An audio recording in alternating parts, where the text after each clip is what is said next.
Alors bonjour. Bonjour, Présentez-vous. je suis Ahmed Baladi, euh, écrivain, né ici en Côte d'Ivoire, d'origine libanaise. D'accord. Dites-moi, vous faites aussi de l'écriture. Oui, bien sûr. Vous faites quel type d'écriture? Voilà. Ok.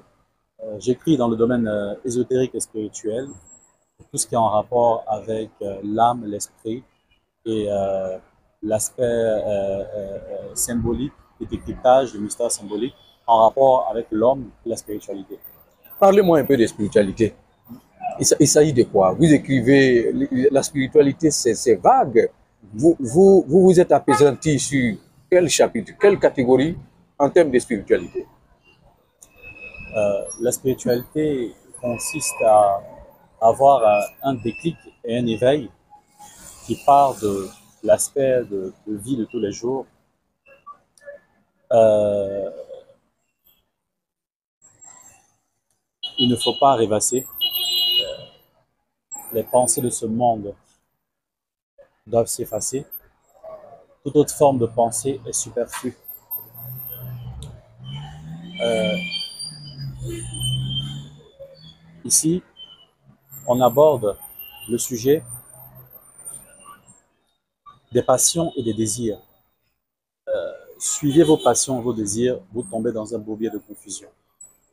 Et c'est dans ce sens que le verset nous dit وَاللَّيْلِ إِذَا عَسْعَسَ وَالصُّبْحِ إِذَا تَنَفَّسَ. Par l'aube, par la nuit quand elle survient, et par l'aube quand elle exhale son souffle. Ici, le souffle, vous n'avez qu'à respirer, contempler l'instant présent et contempler le souffle divin. Et c'est de par ce souffle divin-là que commence cette spiritualité. D'accord. Donnez-moi ce matin une idée générale, Mhm. n'est-ce pas, de vos deux premières œuvres. Oui. La première parle de quoi? La première œuvre, intitulée L'éveil spirituel à la lumière du Saint-Coran, parle des étapes du voyage directionnel de l'âme, de l'origine à l'éternité, l'expérimentation de l'âme dans le corps physique, la guerre perpétuelle entre la passion et la sagesse, les chemins qui mènent vers le Créateur, qui passent par la foi et la raison, méditation, prière, aspect sociétal et en fin de compte, message de l'au-delà. Donc c'est un essai sur l'âme, l'esprit et sur une autre manière d'aborder les versets en rapport avec l'âme et l'esprit, une vision sous un autre angle. Sous un autre angle. Le deuxième ouvrage était une initiation à l'éveil, bien sûr. Le deuxième ouvrage, qui est intitulé Les 19 poèmes de l'au-delà, c'est une œuvre, un recueil de poèmes qui est basé sur une révélation par voie de médiumnité, par canal angélique que j'ai reçu lors de mon parcours.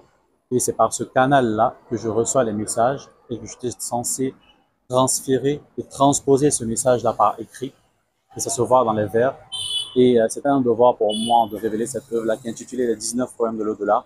Ces 19 notions, comment ces notions-là sont vues dans la dimension angélique, dans la dimension céleste, dans l'expérience du vécu humain. Très bien. Voilà. Avant de revenir à la troisième que vous êtes en train de finir en ce moment, euh, comment est-ce que les deux livres sont comportés? Est-ce que vous avez ressenti, n'est-ce pas, après l'édition des deux premiers? Euh, D'abord, le premier livre, la sortie était un peu difficile en termes de production, puisqu'il a fallu vraiment beaucoup d'années pour reconstituer toutes les informations et retracer tout avant de l'éditer. Comme toute œuvre spirituelle et toute œuvre positive, il y a toujours des obstacles avant d'atteindre, de gravir les échelons. Mais je pense bien que depuis 2021 à aujourd'hui, lors de la sortie du premier ouvrage, les gens se sont intéressés de toutes confessions différentes. Il y a eu beaucoup d'avis positifs là-dessus. Et il faut savoir que c'est une œuvre qui est beaucoup cryptée, donc ça nécessite beaucoup de réflexion et vraiment beaucoup. Il faut être vraiment beaucoup intéressé par ce domaine-là pour s'investir dans cet ouvrage. Et le deuxième ouvrage aussi, il y a les gens qui ont apprécié. Tout dépend de comment la personne perçoit la chose, qu'est-ce que la personne recherche. Et je pense que tous ceux qui ont pris le premier ou le deuxième se sont toujours référés au premier parce qu'il y a une continuité. Donc je pense que dans l'ensemble, pour un, pour un premier départ, un premier pas en tant qu'écrivain, je pense que vraiment j'ai de l'audience et j'ai vraiment des gens qui me suivent et qui sont intéressés par ça. Et je pense que ça, c'est avec vraiment la grâce de Dieu et l'aide de tous ceux qui nous entourent, par la grâce de Dieu. Très bien. Alors, dites-moi, on va parler maintenant de la troisième œuvre. Mhm. Voilà. Qu'est-ce que vous écrivez dans la troisième œuvre? Là encore, c'est de la spiritualité. Oui, Voilà. effectivement. Il s'agit de quoi exactement? Exactement. Ici, la troisième œuvre est aussi une œuvre spirituelle ésotérique, mais en rapport avec les anges. C'est-à-dire, ces êtres de lumière, comment ils ont été créés, quel est leur rôle, quelle est leur mission, et en fin de compte, quelle est l'importance dans la vie de tous les jours. Voilà, c'était important pour moi parce que ça fait partie intégrante de moi et du message spirituel. Quand on parle de spiritualité, on parle de traverser la dimension du verbe pour rentrer dans la dimension de la vibration. Voilà. Et cette explication, n'est-ce pas, m'amène à te poser la question suivante. Quelle est la particularité, différemment des deux premières œuvres? La particularité. Oui. La particularité, c'est que les deux premières œuvres étaient une initiation à l'éveil. Et cette œuvre vient nous dire que lorsque on tend vers le chemin de l'éveil, là maintenant, on peut rentrer dans la dimension spirituelle qui est derrière le voile. Comme le verset le dit, لقد كنت في غفلة من هذا فكشفنا عنك غطاءك واليوم بصرك حديد. Qu'est-ce que ça veut dire? Tu étais endormi, tu étais ignorant de cette situation. Nous avons ôté le voile. Ta vue est devenue perçante aujourd'hui. Alors, ôter le voile, ça veut dire quoi? Par l'ordre de Dieu, Dieu a la possibilité d'ôter le voile de la dimension supérieure, de permettre une communication transdimensionnelle entre le monde des anges et le monde des humains. C'est une dimension particulière. Voilà, donc c'est une expérience que je vis par ce canal médiumnique. Donc c'est ce qui m'a poussé en réalité à éditer ces ouvrages par l'aide de Dieu et ça m'a servi de guide et de boussole dans tout ce que je fais. Très bien. Dites-moi, Monsieur Baladji, est-ce que vous croyez que votre message peut passer dans un monde, n'est-ce pas, préoccupé par son quotidien, dans un monde agité par toutes sortes de situations qui n'ont rien à voir, qui nous mettent en porte-à-faux, n'est-ce pas, avec les réalités spirituelles, hein, dans un monde en perpétuel mouvement, en conflit, n'est-ce pas, interminable. Oui. Est-ce que vous croyez que ce message spirituel que vous tentez de faire passer, n'est-ce pas, à travers l'écriture, Oui. vous croyez que ça peut impacter? En premier lieu, je suis chargé de transmettre le message. Ça, c'est une obligation pour moi. En deuxième lieu, impacter, oui, parce que nous sommes dans un monde aujourd'hui où nous avons perdu la notion essentielle de l'âme. Nous avons perdu la notion essentielle de l'âme et nous avons fait une grande confusion entre ce qu'on appelle âme, esprit. Et nous sommes dans un monde où il y a la dépravation des mœurs. Nous sommes dans un monde aujourd'hui où ce n'est que le matériel qui prône, ce n'est que l'aspect financier qui prône, et ce n'est que tout ce qui embellit les yeux qui prône. Donc, c'est une manière de remettre en cause l'homme pour dire que cette vie, elle est éphémère. Cette vie, elle est éphémère et nous vivons pour une période précise, mais la vie avec un grand V continue. Voilà. Parce que l'âme est la matière, l'essence, la quintessence de la vie avec un grand V. Très bien, très bien, très bien. Alors, il y a une autre question qui m'est revenue là. Oui. Ici, n'est-ce pas, les personnes d'origine asiatique sont généralement dans le grand commerce, dans le business, dans l'industrie primaire, mais vous avez choisi l'écriture. Est-ce qu'il y a une explication fondamentale, parentale? Est-ce qu'il y a une explication matérielle ou intellectuelle que tu pourrais donner? Bon, en quelque sorte, tu m'as de me demander comment est née la passion pour l'écriture. C'est ça. Voilà.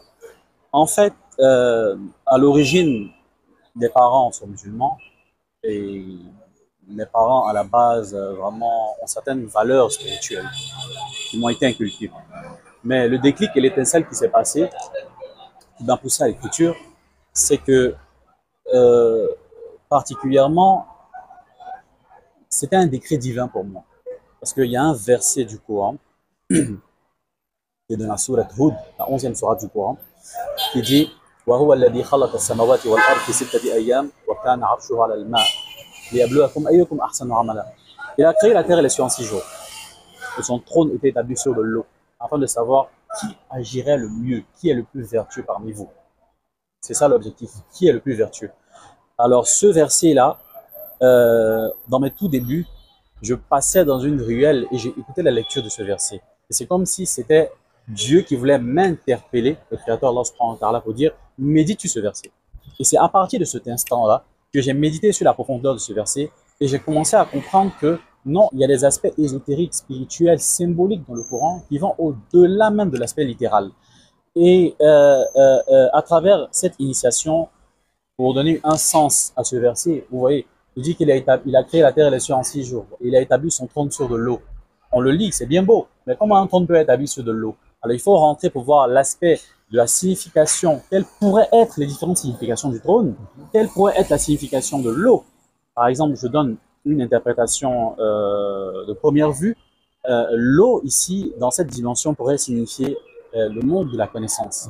Et ici, le trône a plusieurs significations en fonction de plusieurs écoles et plusieurs branches, mais on pourrait, au conditionnel, assimiler le trône au socle, à la base de tout décret divin, tout commandement divin que les anges prennent de ce trône-là. Voilà, c'est la base de socle où tous les commandements divins reviennent. Alors, son trône était établi sur l'eau pourrait signifier que c'est le Créateur, Allah subhanahu wa ta'ala, qui détient la clé, la science de la connaissance. C'est parallèlement, dans le verset de Ayat al-Kursi, dans la sourate al-Baqarah, il dit وَلَا يُحِيطُونَ بِشَيْءٍ مِنْ عِلْمِهِ إِلَّا بِمَا شَاءَ وَسِعَ كُرْسِيُّهُ السَّمَاوَاتِ وَالْأَرْضِ وَلَا يَئُودُهُ حِفْظُهُمَا وَهُوَ الْعَلِيُّ الْعَظِيمُ. En français clair et simple, qu'est-ce que ça signifie? Alors, ils ne peuvent entrer dans la dimension du Créateur. Ils ne peuvent entrer dans la dimension de la connaissance du Créateur si ce n'est que ce qu'il veut. Et le trône est tellement immense et qui couvre les cieux et la terre. Mais ici, les cieux et la terre, dans la dimension, c'est grand. Mais dans la dimension encore, à l'échelle humaine, c'est lui qui maîtrise la notion de l'âme, de l'esprit, qui a le secret de l'âme. Voilà. Donc, pour dire parallèlement, ce sont des versets qui sont vraiment très lourds d'interprétation. Je dis toujours qu'on pourrait analyser, interpréter sous un autre angle. Je ne dis pas que ces interprétations sont des interprétations, ce sont des vérités absolues ou des dogmes. Non, je dis qu'on pourrait méditer et interpréter sous un autre angle. Voilà, c'est une autre vision des versets qu'on pourrait toucher. Donc, ce verset-là m'a particulièrement touché. Et dès bas âge, je voyais certains rêves, j'avais une forme d'initiation, jusqu'à ce que je sois touché par ce verset qui m'a poussé à méditer. Et lorsque j'ai eu cette communication par canal médiumnique, j'ai commencé à recevoir cette initiation par l'écriture, j'ai commencé à être guidé et je me suis rendu compte que j'avais la capacité de développer, d'écrire et de faire transiter un message de spiritualité qui, le but, c'est, en fin de compte, c'est l'homme. La dernière révélation s'adresse au soi et comment vraiment se surpasser de ses désirs, de ses passions et comment cette sagesse-là peut arriver à dominer cette passion. Parce que au finish, le sirat al-mustaqim, le chemin de droiture, c'est comment la sagesse domine la passion, si on voulait résumer ça. Très bien. Vous faites la profession comptable, hein, n'est-ce pas? Comment est-ce que vous arrivez à compter l'argent, si vous voulez, à suivre, n'est-ce pas, la comptabilité et puis le métier des romanesques? Comment est-ce que ça fonctionne? Alors, je pense que c'est pas une tâche facile.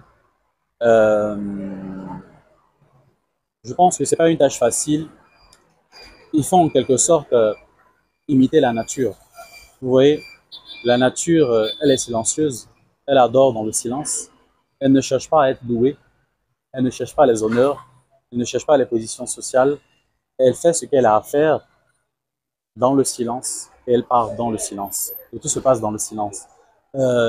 Lorsque on a un objectif en tête, on réserve une partie de son énergie dévouée pour cette activité-là et pour transmettre ce message-là.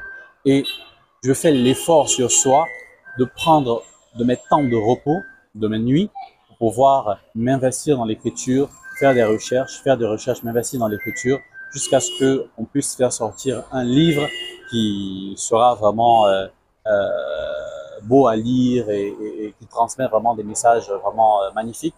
Mais il faut le dire que la profession et l'écriture sont deux choses, pas qui ne sont pas compatibles, mais qui sont difficiles à lier.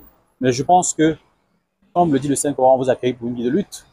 Donc, je pense que c'est une forme de lutte pour moi. Ce que je ne peux pas peut-être changer financièrement, mais je sais que intellectuellement et dans la dimension de la dimension de Dieu, par l'énergie qu'il m'a donnée et par tout ce qu'il m'a transmis comme connaissance et par décret divin, je pense que je suis chargé d'éditer ces ouvrages-là et je le fais dans le but de l'homme. D'accord. Dites, comment est-ce que la communauté libanaise, n'est-ce pas, dont tu es issu, tu es ivoirien, n'est-ce pas, de naissance, comment est-ce que elle perçoit, comment est-ce que elle commente cette posture-là d'un compatriote qui a opté rien que pour l'écriture? Alors, je pense que naturellement, ils doivent être fiers qu'ils ont un compatriote libanais qui s'intéresse à ces domaines et qui vraiment brise les domaines des dogmes pour pouvoir éveiller certaines consciences. Et sincèrement dit, je pense bien qu'ils le prennent très positivement. Et vraiment, en matière d'écriture ici, je pense que si on veut regarder les personnes d'origine libanaise qui ont écrit, ils se comptent vraiment au doigt. Mais le domaine dans lequel j'écris, je pense qu'il y a eu une ou deux personnes qui sont doctorants en théologie qui ont écrit là-dedans. Peut-être que je suis la deuxième ou la troisième personne qui a écrit dans le domaine. Mais je pense que généralement, ils doivent être fiers. Et ceux qui sont intéressés par mes ouvrages, je pense ont pris connaissance de ces ouvrages-là et ont vu la profondeur du message. Mais je tiens à remercier la communauté ivoirienne, le pays natal où je suis né, qui vraiment, où j'ai senti vraiment qu'ils se sont plus intéressés, plus donnés et ils m'ont soutenu, qu'ils soient chrétiens ou musulmans, parce qu'ils ont vu la dimension spirituelle de la chose, parce que c'est un message universel, après des échanges, et ils m'ont soutenu dans toutes mes dédicaces. Ils continuent toujours de me soutenir parce que par la grâce de Dieu, ils ont vu l'importance de mes ouvrages et sincèrement, je tiens à remercier tout le monde particulièrement. Vous savez, lorsqu'on fait un ouvrage, qu'elle soit spirituelle, qu'elle soit dans le domaine de l'essai, qu'elle soit dans le domaine du roman, qu'elle soit dans n'importe quel domaine littéraire, tout le monde n'est pas censé aimer ce que vous faites. Et on ne cherche pas à plaire à tout le monde. On cherche à transmettre un message. C'est comme des goûts. Aujourd'hui, il y a des personnes qui aiment les romans, il y a des personnes qui aiment le domaine spirituel. On ne peut pas forcer quelqu'un à aimer ce qu'on fait. Mais s'il y a des gens qui aiment, il y a des gens qui sont intéressés, moi j'ai déjà cette satisfaction intérieure. Voilà. Donc je tiens à remercier particulièrement la population ivoirienne, les intellectuels ivoiriens, qu'ils soient des maisons d'édition, qu'ils soient de journalistes, qu'ils soient d'amis et de frères, particulièrement pour le soutien qu'ils m'ont apporté. Parce que si ce n'était pas leur soutien, aujourd'hui, je n'allais pas arriver au deuxième ouvrage et je n'allais pas arriver au troisième ouvrage. Vous avez oublié quelque chose que vous voulez ajouter? Oui, bien sûr, naturellement.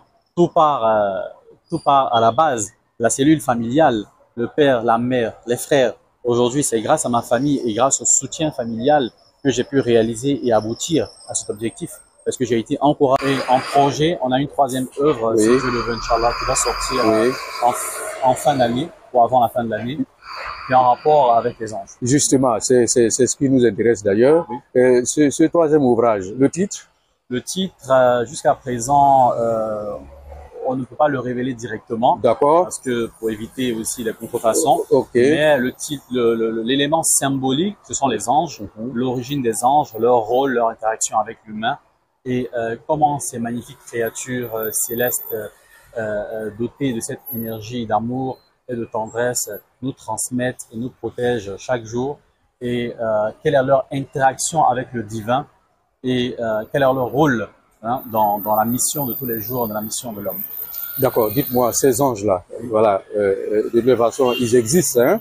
voilà, la spiritualité, la Bible, le Coran, la Torah nous disent qu'ils existent effectivement. Mais quel est leur rapport, quel est leur impact avec notre quotidien? Bien sûr, les anges font partie intégrante de notre vie, puisque à la base, lorsqu'il crée l'homme, il y a deux anges sur sa gauche, sur sa droite, qui sont chargés de révéler les biens et les maux. Il y a les anges qui sont devant et derrière, pour un rôle aussi spécifique de protection et d'assistance. Il y a les anges qui assistent le trône. Il y a les anges qui sont chargés, qui annoncent, qui sont chargés dans les combats spirituels. Il y a les anges qui ont le rôle de protecteur. Il y a les anges qui sont annonciateurs de révélation. Il y a les anges qui sont chargés de retrait de l'âme. Donc, ces anges-là sont en quelque sorte, si vous voulez, la projection du film de notre vécu humain dans la dimension divine. D'accord. À part ça, est-ce qu'il y a une autre explication qui puisse fonder votre choix? Oui, l'explication, c'est que à la base, lorsque j'ai reçu ma révélation, j'ai eu, par la grâce de Dieu, un contact par canal divin, par l'ange, par l'écriture, et j'ai reçu des révélations par l'écriture. Et ce sont ces messages et ces transmissions qui m'ont permis de recevoir un certain nombre de connaissances et qui m'ont assisté et qui m'ont permis aujourd'hui de transmettre ces messages-là d'éveil, de sagesse. Et je me suis chargé en quelque sorte de transmettre aussi les messages qu'ils avaient à nous donner. Voilà. D'accord. Monsieur Balagui, curieusement, vous vous intéressez à la spiritualité, alors Oui. que notre société actuelle est frappée de toutes sortes de problèmes, hein? Oui. Des problèmes, des calamités, d'absurdités. Nous sommes dans une société qui coule, si je peux me le permettre. Pourquoi vous ne vous intéressez pas au thème de la pauvreté, de la prostitution, n'est-ce pas, de la dépravation des mœurs, hein, n'est-ce pas? Vous ne vous attaquez pas à la drogue, vous ne vous attaquez pas à tout ce qui déchire, n'est-ce pas, notre société aujourd'hui, et vous êtes fondé sur la spiritualité. Vous croyez que ça peut résoudre le problème? Ça peut changer la mentalité? En quelque sorte, la spiritualité permet d'éveiller des consciences et à nous éloigner de tout ça. à nous éloigner de tout ça. C'est-à-dire ici, tout ce que vous avez cité est en rapport avec la passion et les désirs humains. C'est ça. Et il faut arriver à surmonter ces désirs et ces passions. Et c'est en maîtrisant certains codes, en analysant les versets, qu'on pourra se surpasser en cherchant la route de l'éveil et délaisser tous ces désirs et ces passions. Parce que suivez vos désirs et vos passions, vous tombez dans votre bourbier de confusion. Et l'objectif ici, c'est d'arriver à surmonter ces désirs-là. Et on ne peut surmonter ces désirs-là qu'avec la spiritualité, qu'avec la dimension de l'écriture, qu'avec la dimension de la recherche spirituelle et le questionnement et la remise en cause. Voilà. Et je pense que, comme je le dis dans le Saint-Coran, il guide qui il veut vers le chemin. Et je pense que s'il y a déjà cette intention, on peut guider. Parce que tout ce qui est en rapport avec le monde commun, c'est-à-dire tout ce qui est en rapport avec le matériel, tout ce qui est en rapport avec les biens et tout ça, est éphémère. Voilà. Et si tu prends conscience que tout ça est éphémère, il vous a accordé une jouissance spécifique ou un terme fixé, le corps qui est là ne vous appartient pas, l'âme qui est là ne vous appartient pas, elle appartient au Créateur. Donc, si tu prends conscience de cette réalité, je pense qu'à un certain niveau de la vie, tu te remets en cause et tu arrives à regarder en arrière pour dire que non, il y a une voie qui mène vers le Créateur, la voie de la sagesse, la voie de l'ésotérisme, la voie de la dimension spirituelle, qui va te permettre de te délier, de te libérer de tous ces carcans. Croyez-vous que le message peut passer? Oui, j'en ai la conviction que le message peut passer, parce que je sais que le message passe déjà, par la grâce de Dieu, avec déjà nos dédicaces qu'on fait, et je vois des gens qui sont intéressés de toute culture spirituelle, intéressés par mes ouvrages. Je me dis que oui, effectivement, il y a des gens qui ont des questions sur la dimension de l'âme, sur la notion de l'âme, sur la notion de l'esprit, sur la différence qu'il y a entre âme et esprit, parce que dans toute confession religieuse, on nous parle d'âme et esprit, mais il y a une notion, il y a une zone d'ombre qui est là, qui toujours remonte dans l'esprit des gens, et ils sont toujours intéressés par ce phénomène de l'éveil, ce phénomène de l'âme et de l'esprit. On a perdu la notion de l'âme, on a perdu la notion de l'essence humaine, de l'origine humaine, de la mission humaine sur Terre. Et je pense que c'est à travers ces messages-là qu'on cherche à reconquérir cet espace-là qui manquait. D'accord. Au risque de vous inviter Oui. à me redonner les mêmes réponses, Oui. dites-moi, vous êtes comptable de profession. Oui. Alors, la profession comptable, c'est quand même un domaine extrêmement important. Nous y sommes liés dans notre quotidien. Oui. Pourquoi vous n'écrivez pas sur la comptabilité? Je pense que la comptabilité, c'est une profession, c'est mon activité de tous les jours, c'est ce que je manipule chaque jour. Et le domaine spirituel, pour moi, c'est un domaine où vraiment j'accorde le plus d'importance dans la mission dans laquelle Dieu a donné à l'homme. Voilà, puisqu'il dit que il a créé l'homme et les djinns, si ce n'est pour m'adorer. Donc la première mission de l'homme, c'est d'adorer le Créateur, mais d'adorer le Créateur en ayant la notion de la compréhension du message divin, pas une adoration de façon robotique ou robotisée, par seulement les actes d'adoration, mais une adoration qui va au-delà de l'acte de la compréhension du phénomène spirituel lui-même. Donc pour ma part, la vie en entreprise, c'est mon quotidien, c'est ce que j'aime, mais parallèlement, je pense que par message et par décret divin, je suis plus voué à accorder ce temps-là dans l'écriture, dans la révélation divine, que accorder ce temps-là pour une autre activité. Vous auriez voulu dire quelque chose que vous n'avez pas pu répondre durant cette interview? Je pense que c'était toujours en rapport avec le premier ouvrage, C'est ça. en rapport avec l'âme et l'esprit, mais la question n'a pas été posée. C'est ça. Voilà. Et c'est pour vous dire que l'âme provient d'un monde.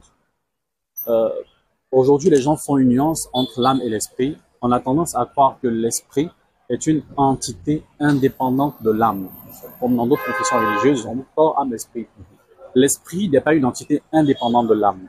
La seule notion, la seule énergie, la seule matière de vie qui a été incorporée, Allah subhanahu wa ta'ala, Amara Jibril, alayhi salam, il a ordonné à l'ange Gabriel, paix et salut sur lui, d'insuffler son souffle de vie dans cette conception de corps-là qu'on appelle El Badan. Alors qu'est-ce qui se passe? L'âme provient d'un monde, selon nos ressources et selon nos traditions et selon de la sainte famille du prophète et les informations qu'on a, l'âme provient d'un monde qu'on appelle Al-Malakut. Et ce monde-là, cette âme, elle est régie par des règles et des principes. Une de ces règles et principes, c'est que l'âme ne connaît pas la force de la colère, la force de la passion et les besoins physiologiques de la matière. Et lorsque cette âme-là, qui provient de ce monde-là, on va ordonner à l'ange d'incorporer cette âme-là, dans ce corps qui provient du monde de la matière qu'on appelle Al-Madda, le monde de la matière. Alors, qu'est-ce qui va se passer? La fusion entre cette âme-là, qui provient de ce monde-là, Al-Malakut, et ce corps-là, qui provient du monde de la matière, va donner naissance à ce qu'on appelle un nafs, l'esprit.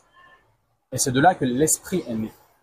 Voilà. Donc, en quelque sorte, ce nafs esprit, c'est la conscience d'âme qu'il y a dans le corps. L'expérimentation de cette âme dans le corps donne naissance à ce qu'on appelle l'esprit. Donc en réalité, le nafs dont il s'agit, c'est l'appellation de l'âme dans l'expérimentation du vécu humain qu'on appelle nafs esprit. Voilà. C'est pour ça, dans mon premier ouvrage, l'éveil spirituel à la lumière du Saint-Coran, j'ai essayé de faire cette différenciation où j'ai dit cette nuance, où j'ai dit le verset qui parle de l'âme en adressant le mot esprit, qui veut dire nafs, il dit par l'âme,